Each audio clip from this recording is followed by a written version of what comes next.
wishing you all again a very happy Diwali. The real growth is the growth within. Inner growth is what matters.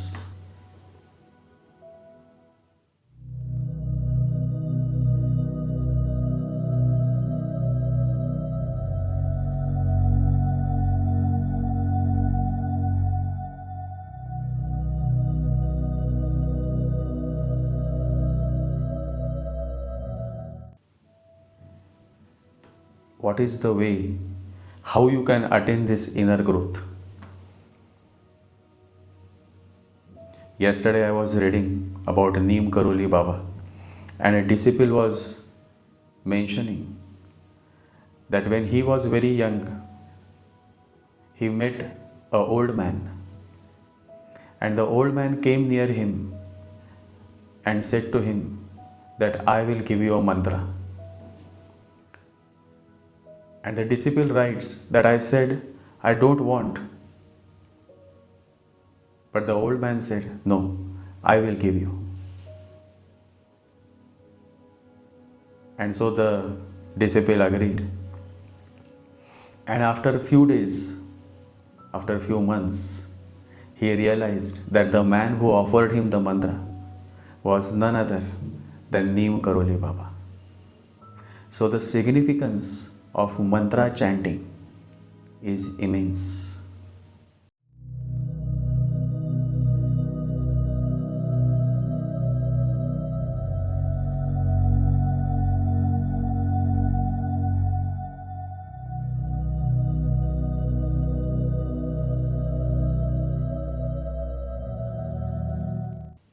In this Kali Yuga, if you really want to progress on your spiritual path, then let me tell you from the very bottom of my heart that there is no other way than the way of mantra chanting.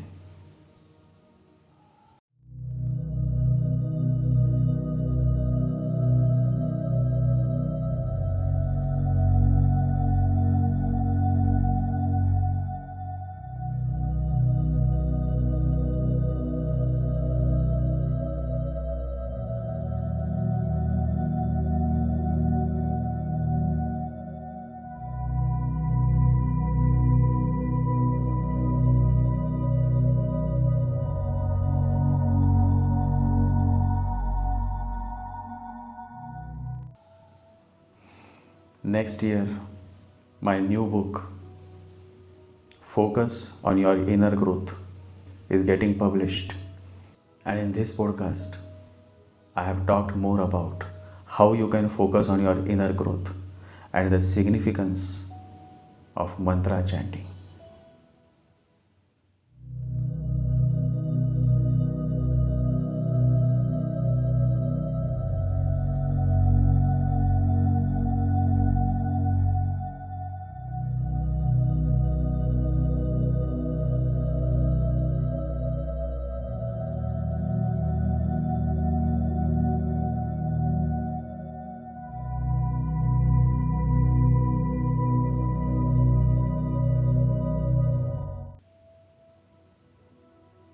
At every moment, we all need a certain motivation, spiritual motivation.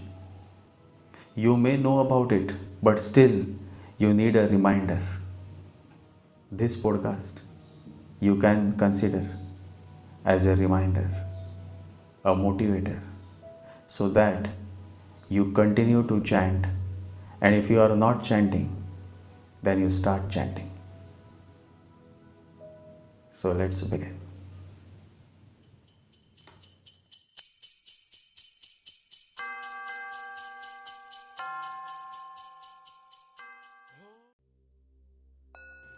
The real treasure is within you, and you must dive in to find it.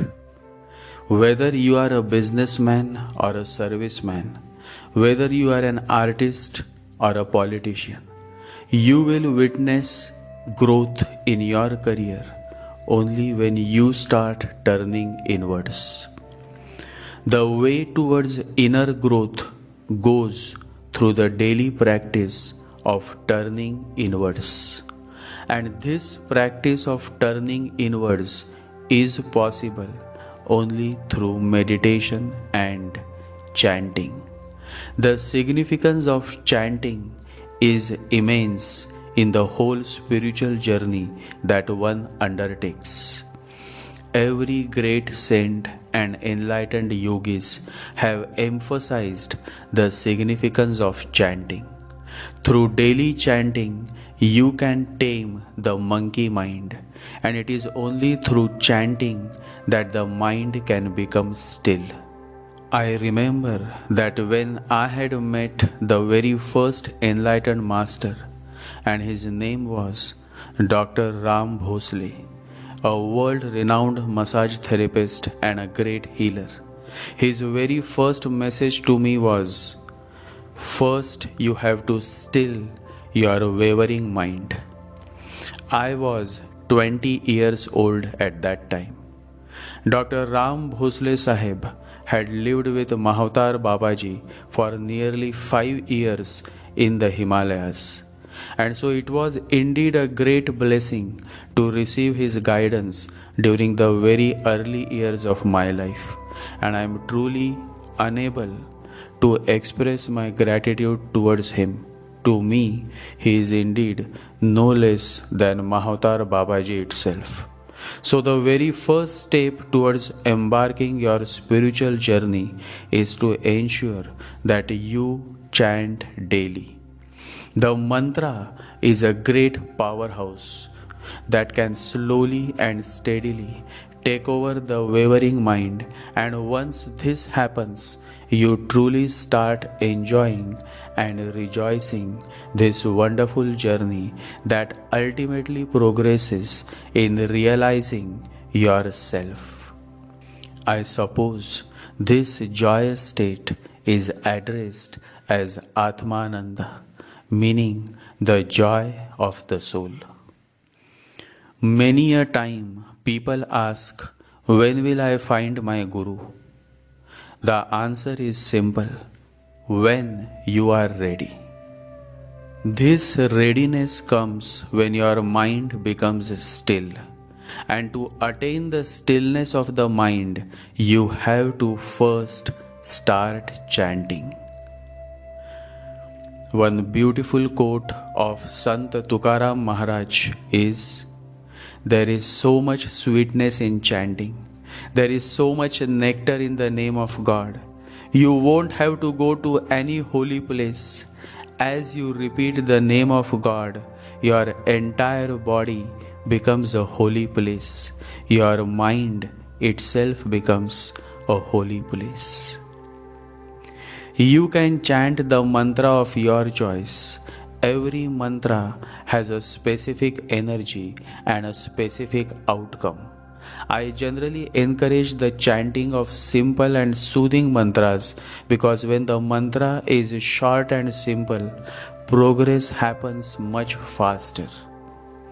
The great spiritual master Bhagavan Nityananda of Ganesh Puri quotes, one must seek the shortest way and the fastest means to get back home, to turn the spark within into a blaze, to be merged in and to identify with that greater fire which ignited the spark. In this Kali Yuga, my fellows, the only way to expedite your inner growth is through chanting. Neem Karoli Baba, the avatar of Lord Hanuman, also emphasized on the significance of chanting. His mantra was very simple. In fact, the simplest one. It comprises of only one divine word, the word Ram. Ram, Ram, Ram, Ram, Ram, Ram, Ram. A one-word mantra, but it has so much of transformational power that it can transform you into an enlightened being. Ram, Ram, Ram, Ram. Many Westerners would visit the spiritual master Neem Karoli Baba Many were from Harvard University, and many became great devotional singers. Steve Jobs, the founder of Apple, was also an ardent devotee of Neem Karoli Baba. Krishna Das, the disciple of Neem Karoli Baba, is known as the chant master of American yoga. His birth name was Jeffrey Kagel, but after meeting Baba, he changed his name to Krishna Das, and he composed many beautiful devotional chants and songs praising the compassionate master, His Holiness Neem Karoli Baba. You will find your master only when you have started reciting the holy mantra. Consistency and deep love is necessary when you chant the holy mantra. Chanting is a way of getting in touch with yourself. It's an opening of the heart and letting go of the mind and thoughts. It deepens the channel of grace, and it's a way of being present in the moment. Quotes Krishna Das, the disciple of Neem Karoli Baba. A madman can transform into an enlightened being. A most sinful person can transform into a great saint. History has been a witness to such great transformations. Ratnakar was a murderer and a thief, but he transformed into Saint Valmiki, the same Saint Valmiki who scripted the Holy Ramayana. Saul was an arrogant rich man who caused much trouble to Jesus and his followers. He hated Christians. In fact, he killed many Christians. However, it is this Saul who later transformed into Saint Paul. And he is one of the most respected saints in the Christian faith. He became a great lover of Jesus. Always remember, every saint has a past and every sinner has a future. Nelson Mandela writes, "A saint is a sinner who keeps trying." How beautiful and deep are these words. A saint is a sinner who keeps trying to rise above the mind, trying to uplift oneself, trying to attain the inner growth. And so, the message through this podcast is in one line: focus on your inner growth. We all are born with the seed of transformation within us. However, the seed of transformation sprouts and starts growing only when you start chanting daily, only when you start turning inwards, only when you embark on the greatest journey of life, the journey within. Love to all my listeners and followers. Stay blessed and remember to chant every day. Om Gam Ganapataye Namaha. Om Gam Ganapataye Namaha. Om Gam Ganapataye Namaha. Om Rama Krishna Hari. Om Rama Krishna Hari. Om Rama Krishna Hari. Love and light to each one of you. Meditate. Jai Sri Ganesha. Jai Guru.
ॐ गं गणपतये नमः। ॐ गं गणपतये नमः। ॐ गं गणपतये नमः।